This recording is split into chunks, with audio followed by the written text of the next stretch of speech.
अस्सलाम वालेकुम। उम्मीद है सारे आप लोग ठीक होंगे।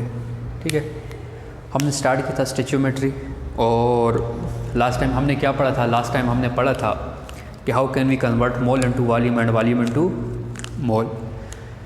अगर आपको याद हो तो मैंने लेक्चर नंबर 4 के अंदर दूसरा फार्मूला पढ़ाया था, mole equal to particle by Avogadro's number. और वहाँ पे मैंने एक बात की थी, अगर आप लोगों को याद है, वरना मैं ख़ुद दोहरा देता हूँ। मैंने एक बात की थी, मैंने कहा था कि 1 मोल वाटर के अंदर कितने मालिक्यूल हैं। मैंने कहा था, हमने इसको प्रूव किया था, 1 मोल वाटर के अंदर कितने मालिक्यूल हैं। तो मालिक्यूल की तादाद थी 6.023 मल्टीप्लाई बाय 0.23 मल्टीप्लाई बाय 10 की पावर 23 मालिक्यूल। हमने कहा था मालिक्यूल है। एवोगाड्रोस नंबर का फार्मूला है mole equal to particle. Particle भी लिख सकते हैं, मालिक्यूल्स भी लिख सकते हैं, एटम्स भी लिख सकते हैं। आज मैं इधर मालिक्यूल्स के हवाले से हूँ कि मालिक्यूल्स के अंदर भी तो एटम होते हैं। ठीक है, 1 मोल पानी के अंदर 6.023 मल्टीप्लाई बाय 10 पावर 23 मालिक्यूल्स मौजूद हैं। लेकिन अगर मुझे कोई यूँ कहे कि आप ये बताओ कि 1 मोल पानी के अंदर कितने एटम मौजूद हैं, कोई मुझे यूँ कहे कि 1 मोल पानी के अंदर हाइड्रोजन के कितने एटम हैं, अगर मुझे कोई यूँ कहे कि 1 मोल पानी के अंदर कितने एटम हैं ऑक्सीजन के, अगर कोई मुझे यूँ कहे कि 1 मोल पानी के अंदर इलेक्ट्रॉन कितने हैं, कोई मुझे यूँ कहे कि 1 मोल पानी के अंदर प्रोटॉन कितने हैं, कोई मुझे यूँ कहे कि 1 मोल पानी के अंदर न्यूट्रॉन कितने हैं, सब मैं फाइंड कर सकता हूँ। अगर ये चीज़ मुझे आती है तो 1 मोल का कहते हैं तो मैं 1 लाख मोल का भी बता सकता हूँ। 1 लाख मोल का अगर मैं बता सकता हूँ ना, तो इधर मैं 0.00001 मोल का भी बता सकता हूँ कि इसके अंदर इलेक्ट्रॉन कितने हैं। मैं ये बता सकता हूँ कि मैं अगर बाहर से 10 ग्राम पानी लेके आता हूँ तो 10 ग्राम पानी के अंदर कितने इलेक्ट्रॉन्स हैं। अगर मैं बाहर से पानी लेके आता हूँ तो मैं बता सकता हूँ कि मैं 5 ग्राम पानी लेके आता हूँ तो 5 ग्राम पानी के अंदर मालिक्यूल कितने हैं, हाइड्रोजन के एटम कितने हैं, ऑक्सीजन के एटम कितने हैं, आपके पास इलेक्ट्रॉन कितने हैं, प्रोटॉन कितने हैं, न्यूट्रॉन कितने हैं, मैं सब बता सकता हूँ।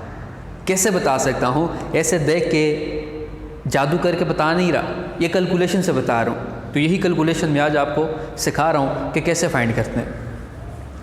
फॉर एग्ज़ाम्पल हम 1 मोल की तरफ चलते हैं। ठीक है, 1 मोल से 1 मोल की तरफ जाते हैं। मैं कहता हूँ कि 1 मोल पानी के अंदर कितने मालिक्यूल हैं। पहला सवाल, how to find number of atom in 1 mole या how to find number of atom in molecule. ठीक है, फॉर एग्जांपल मैं कहता हूँ कि 18 ग्राम, क्वेश्चन को बहुत गौर से देखना, how many molecules are present in 2 mole of 1 mole of H2O। 1 mole पानी में कितने मालिक्यूल्स हैं? तो एवोगाड्रोस लॉ ने बताया हुआ है कि 1 मोल के अंदर जो मालिक्यूल की तादाद है वो 6.023 मल्टीप्लाई बाय 10 पावर 23 है। लेकिन आप उसको यहाँ भी सॉल्व करो। कैसे? मैं इसका आंसर लिखूँगा, सॉल्व करूँगा। कैसे? मैं लिखूँगा, हमारे पास फार्मूला है मोल इक्वल टू पार्टिकल्स या मालिक्यूल्स। वाटर मालिक्यूल की फॉर्म में होता है तो मैं इधर लिखूँगा molecule divided by Avogadro number. Avogadro number की value 6.023 multiply by 10 power 23। Find मैंने क्या करना है? मालिक्यूल, और दिया क्या है इसने? मोल। तो जो चीज़ फाइंड करनी है इसको अकेला कर दो। जब अकेला कर दोगे तो हमारे पास बन जाएगा molecule equal to mole multiply by 6.023 multiply by 10 की पावर 23। अब कितने मालिक्यूल्स आ गए आपके पास? मालिक्यूल कितने आ गए? कितने mole? 1 mole. Avogadro's number 6.023 multiply by 10 power 23 molecule per mole. मोल मोल से कैंसिल, मल्टीप्लाई करके देखें, 6.023 मल्टीप्लाई बाय 10 पावर 23 मालिक्यूल। मैंने फाइंड कर दिया किसको, मॉलिक्यूल को। यह फाइंड कर दिया मैंने, प्रूव कर दिया कि 1 मोल पानी के अंदर कितने मॉलिक्यूल्स होते हैं, 1 मोल पानी के अंदर कितने मॉलिक्यूल्स होते हैं। लेकिन अगर कोई मुझसे पूछे कि 1 मोल पानी के अंदर कितने एटम होते हैं, तो मैंने इसको प्रूव नहीं किया, वो तो मैंने मॉलिक्यूल्स का बताया। अब ज़रा इसको आगे चलते हैं यहाँ पे, इसकी तरफ कैसे चलेंगे, क्या फाइंड करते हैं। तो देखें, अब मैं फाइंड करूँगा 1 मोल ऑफ वाटर में कितने एटम हैं।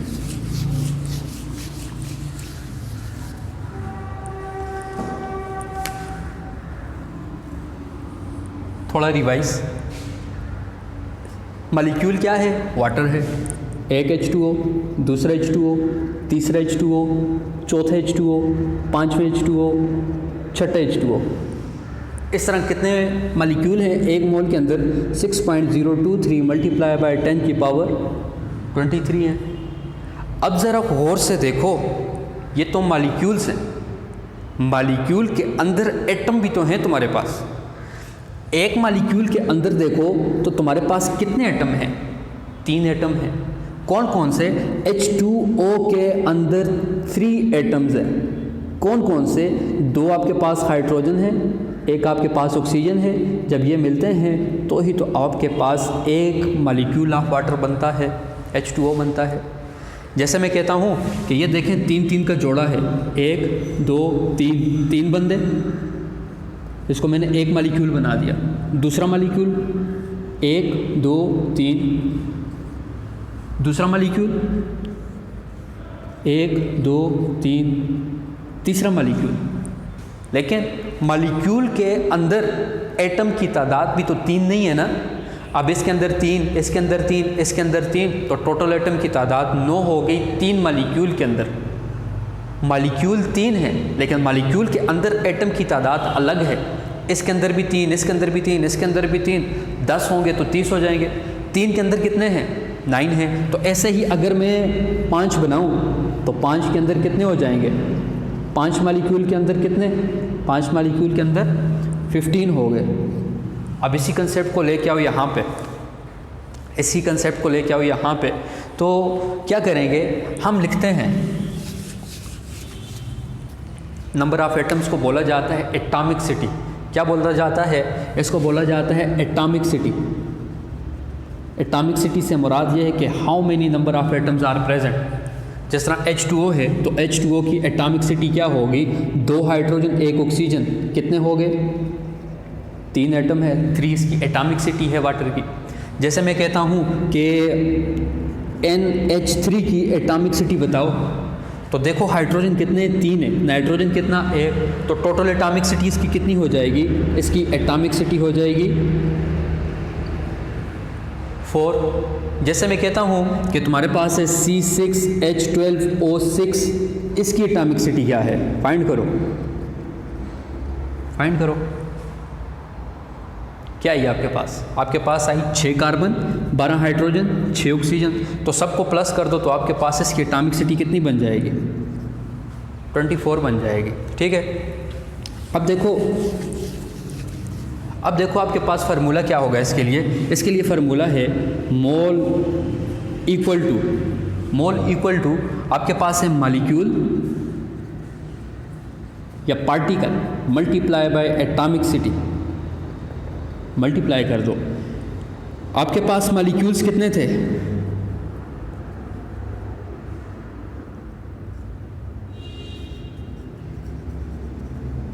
मॉलिक्यूल्स आपके पास कितने आए थे, मॉलिक्यूल आपके पास आए थे 6.023 मल्टीप्लाई बाय 10 पावर 23 मॉलिक्यूल्स आए थे। एटॉमिक सिटी कितनी है, इसकी एटॉमिक सिटी कितनी है, तो एटॉमिक सिटी आपके पास बनती है, वाटर की कितनी बनती है, वाटर की बनती है 3, क्योंकि इसके अंदर 3 ही एटम मौजूद हैं। तो इसको मल्टीप्लाई करो, जब मल्टीप्लाई करोगे तो आपके पास आएगा 18.023 मल्टीप्लाई बाय 10 पावर 23 एटम्स। क्या आएगा, एटम्स आएगा। एक मॉलिक्यूल के अंदर 3 एटम है। अगर मैं इसके साथ यूनिट लिखूं तो मैं लिख सकता हूं इतने मॉलिक्यूल थे और मल्टीप्लाई बाय 3 एटम किसके अंदर, पर मालिक्यूल के अंदर। एक मालिक्यूल के अंदर 3 एटम है, मालिक्यूल मालिक्यूल से कैंसिल, मल्टीप्लाई करो तो आपके पास आ जाएगा 18.023 मल्टीप्लाई बाय 10 पावर 23 एटम्स किसके अंदर मौजूद हैं, एक मोल पानी के अंदर। एक मोल पानी के अंदर वाटर के इतने एटम्स हैं। अगर मालिक्यूल पूछेगा तो यहाँ तक, अगर एटम्स पूछेगा तो यहाँ तक आना है। कहाँ तक आना है, यहाँ तक आना है आपने, यहाँ तक नहीं आएंगे तो गलत। एक मोल पानी के अंदर मालिक्यूल्स ये हैं, एटम का पूछेगा तो एक मालिक्यूल के अंदर 3 एटम हैं, तो फिर आप लोग यहाँ तक आओगे। दूसरा पॉइंट भी हमने कर दिया, हमने कहा था कि मोल के अंदर मालिक्यूल कितने हैं, मालिक्यूल के अंदर एटम कितने हैं। अगर वो सिर्फ़ और सिर्फ ये पूछता कि तुम ये बताओ कि एक मोल के अंदर हाइड्रोजन के एटम कितने हैं, एक मोल के अंदर हाइड्रोजन के एटम कितने हैं, तो ज़रा देखो कि हाइड्रोजन के कितने एटम हैं, 2। कितने मालिक्यूल के पास, एक मालिक्यूल के पास 2 एटम है, तो 6.023 मल्टीप्लाई बाय 10 पावर 23 मालिक्यूल्स के पास कितने हाइड्रोजन के एटम होंगे। तो तुम सिर्फ ये करोगे, इधर 3 की जगह क्या लगाना है, 2। जब वो क्या पूछे, जब वो पूछे कि how many hydrogen atoms are present in 1 mole of water, तो क्या करोगे, तुम लिखोगे number of hydrogen atom, number of hydrogen atom equal to कितने मॉलिक्यूल्स टोटल हैं, 6.023 मल्टीप्लाई बाय 10 पावर 23। हाइड्रोजन के कितने एटम मौजूद हैं, एक मॉलिक्यूल के पास 2 हैं, तो 6.023 के पास कितने होंगे, मल्टीप्लाई बाय 2। आपके पास आंसर आ जाएगा 12.023 मल्टीप्लाई बाय 10 की power 23 atoms of hydrogen is present in 1 mole of water. ठीक है। ऑक्सीजन का पूछता तो एक मालिक्यूल के अंदर सिर्फ एक ऑक्सीजन है, इधर 3 की जगह 1 लिखना था।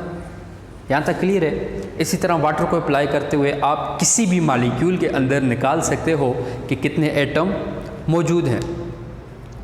इसी तरह अगर पूछे C6H12O6, C6H12O6 के अंदर कितने एटम है, तो इसकी एटॉमिक स्टेट 24 है, 6 कार्बन 12 हाइड्रोजन ऑक्सीजन 6। तो यहाँ पे मल्टीप्लाई किससे करोगे, यहाँ पे आप मल्टीप्लाई करोगे 24 से।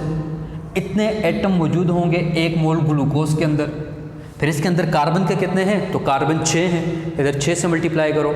हाइड्रोजन का पूछता है तो मल्टीप्लाई बाय 12, ऑक्सीजन का पूछता है तो मल्टीप्लाई बाय 6। आप निकाल सकते हो कि कितने मालिक्यूल, कितने एटम इसके अंदर मौजूद हैं। तो ये बहुत इम्पॉर्टेंट है।